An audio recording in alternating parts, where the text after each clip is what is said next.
안녕하십니까. 뉴스를 넘어 세상의 흐름을 읽어드리는 Y타임즈 정세분석의 추국일입니다.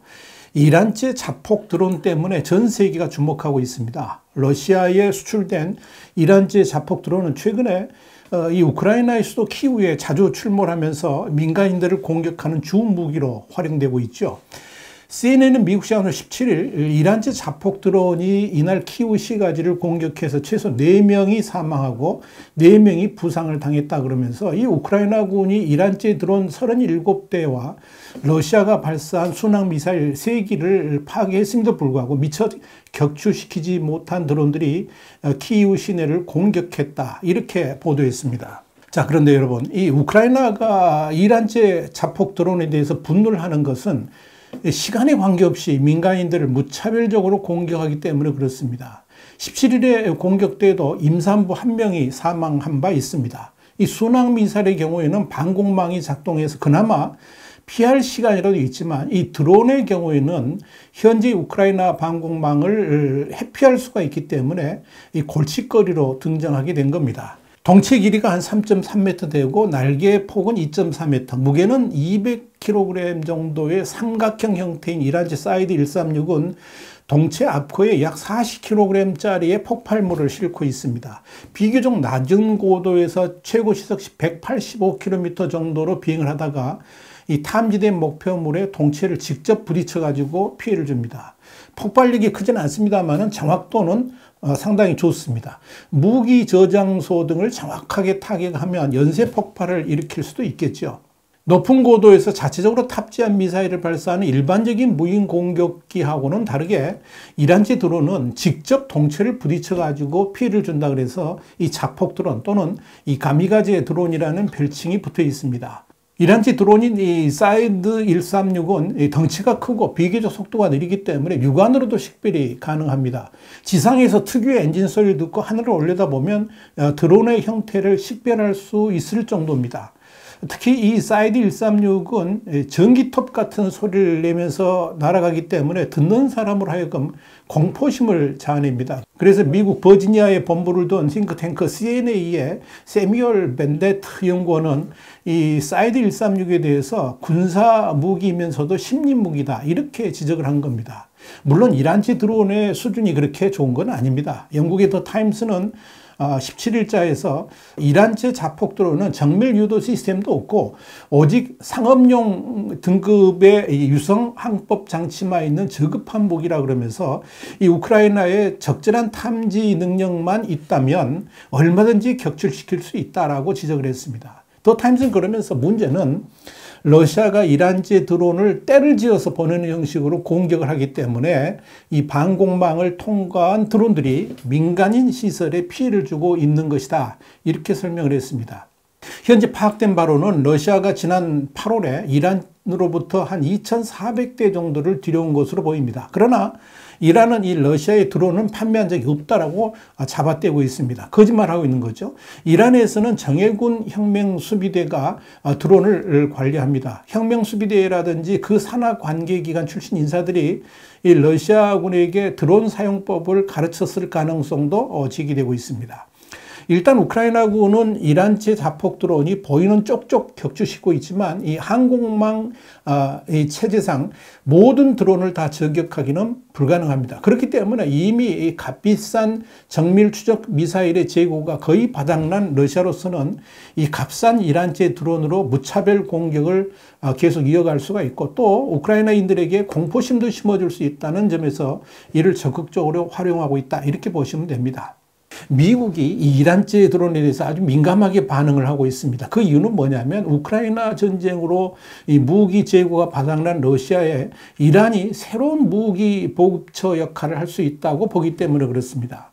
미국의 뉴욕타임스는 미국 시간으로 17일자에서 이란이 무기 부족으로 애를 먹고 있는 러시아에 드론을 비롯한 무기와 지원을 해주면서 이란 러시아 군사동맹을 강화하고 있다, 이렇게 보도를 했습니다. 뉴욕타임스는 이어서 러시아하고 이란의 관계 강화는 단지 드론 수출로만 끝나는 게 아니고 탄도미사일 등의 무기 판매로 확대가 될 것이라고 지적을 했습니다. 그렇기 때문에 미국이 이란을 눈여겨보고 있다는 겁니다. 사실 이란의 탄도미사일은 북한으로부터 기술을 전수받아 가지고 얼마 전까지만 해도 모조품이라는 평가를 받았지만 지금은 이 표적화 능력도 향상돼 가지고 무시할 수는 없다는 것이 뉴욕타임즈의 지적입니다.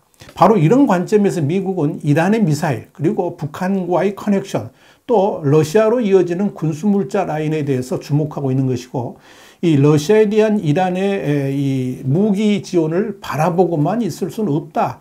이런 생각을 갖게 된 것으로 보입니다. 특히 이란이 러시아에 무기를 지원해 준 대가로 러시아로부터 핵무기와 관련된 지원을 받을 가능성 이게 충분히 있죠. 이란은 최근 들어서 그동안 이 서방 세계하고 협상을 계속해 오던 이 핵합의 관련 논의를 돌연 중단했습니다. 그러면서 회피를 하고 있습니다. 이는 이 핵물질 개발에 대해서 러시아하고의 모종의 논의가 있었기 때문에 그런 것이 아닌가 이렇게 짐작됩니다. 바로 이 점을 미국이 민감하게 바라보고 있는 겁니다. 그래서 미국은 당장 이란에 대한 추가 제재 카드를 꺼내들었습니다. 카린 장피에르 백악관 대변인은 미국 시간으로 17일 브리핑에서 이런 말을 했습니다. 이란제로 보이는 드론이 키우 시내를 공격했다는 보도를 모두 봤는데요. 그럼에도 불구하고 이란은 계속 거짓말을 하고 있다 그랬습니다. 그러면서 이란은 이 문제에 대해서 진실하지 못하고 러시아가 우크라이나에서 사용할 수 있도록 무기를 제공했다는 것을 부인하고 있다. 이렇게 비판했습니다. 장피에르 대변인은 이어서 이미 7월부터 경고한 대로 이란은 러시아에 무인기 판매를 계획 중이었고 우크라이나에서 러시아가 군은 물론이고 민간을 상대로 이를 사용한 광범위한 증거가 있다 그러면서 우리는 계속해서 러시아와 이란 간 무기 거래에 대한 제재를 강력하게 시행할 것이며 이란에 대해 러시아 무기 판매를 더 어렵게 할 것이다 이렇게 말했습니다.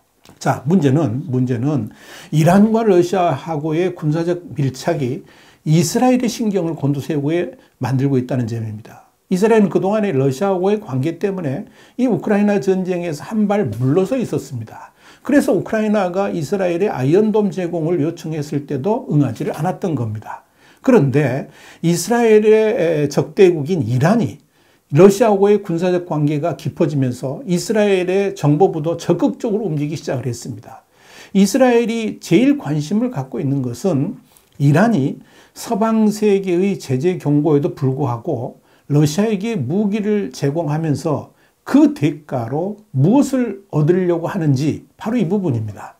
영국의 텔레그라프는 현지 시간으로 17일자에서 푸틴의 러시아가 이란제 드론을 적극 활용함으로써 이스라엘을 우크라이나 전쟁으로 끌어들이는 역효과를 불러올 수 있다 그러면서 이란과 러시아의 밀착은 이스라엘로 하여금 우크라이나에 군사적 지원을 할 수밖에 없도록 압박하고 있다 이렇게 보도를 했습니다. 텔레그래프는 이미 이스라엘 내에서 그동안 우크라이나 전쟁에 대해서 한 발 물러서 있던 그 분위기와 다른 조짐이 나타나고 있다 그러면서 이스라엘의 나흐만 샤이 디아스포라 장관은 공개적으로 우크라이나에 대한 무기 지원을 찬성하고 나섰다라고 밝혔습니다. 텔레그래프는 그러면서 러시아가 그동안 러시아 내에 100만여 명의 유대인 지원 문제라든지 시리아에서의 이스라엘 군사작전을 묵인하는 등 이런 지원을 받고 있어서 쉽게 우크라이나에 대한 군사 지원을 결정할 수는 없었지만 만약 이란에 대한 핵 문제 지원이 불거지면 이스라엘도 중요한 결단을 낼 수밖에 없을 것이다. 이렇게 전망을 했습니다. 현재 이 우크라이나 당국이 이스라엘에 가장 원하는 지원은 바로 이스라엘을 덮고 있는 아이언돔이죠. 물론 이 이스라엘 같이 작은 나라는 이 아이언돔으로 충분히 커버할 수 있지만 우크라이나 같이 광대한 지역을 감당하기는 쉽지 않다는 지적도 있습니다. 그러나 이스라엘이 이란의 드론으로부터 공격을 방어하는 능력을 갖추고 있기 때문에 아이언돔이 수도 키이우를 중심으로 설치가 된다 그러면 이란제 자폭 드론으로부터 충분히 방어할 수 있을 것으로 판단을 하고 있습니다. 여기에 독일도 며칠 안에 이 우크라이나의 전방위 방공 시스템인 아이리스-T SLM을 공급하기로 했죠. 또 미국 역시 첨단 지대공 미사일 체계인 나삼스를 제공하기로 했습니다. 그렇기 때문에 이들 체계하고 아이언돔이 결합된다 그러면 이 우크라이나도 훌륭한 방공망을 갖출 수 있게 될 겁니다. 나삼스는 미국이 2005년부터 백악관과 의사당을 보호하기 위해 사용하는 무기입니다. 자, 여기서 흥미로운 소식 하나, 아주 흥미로운 소식인데요. 더 타임스는 17일 이스라엘 방산업체가 이 아이언돔 시스템을 이미 폴란드로 보냈고 곧바로 우크라이나로 이전될 수도 있다, 이런 보도를 했습니다. 그러면서 드론 격추 기능을 갖춘 이스라엘제 방공 시스템은 아이언돔의 레이더와 더 작은 요격 미사일을 포함하는 스파이더를 보내지 않을까, 그렇게 추정된다라고 보도를 했습니다. 더 타임스는 이어서 이 시스템은 이란 드론이 사용하는 주파수를 방해하고 명령 시스템까지도 장악할 수 있다라고 밝혔습니다. 바야흐로 이 우크라이나 전쟁의 판도는 갈수록 달라지고 있고 우크라이나를 돕는 우방국의 손길도 더욱 강화되고 있습니다. 그럴수록 초조한 것은 러시아의 푸틴일 것입니다. 와이타임 정세 분석이었습니다. 감사합니다.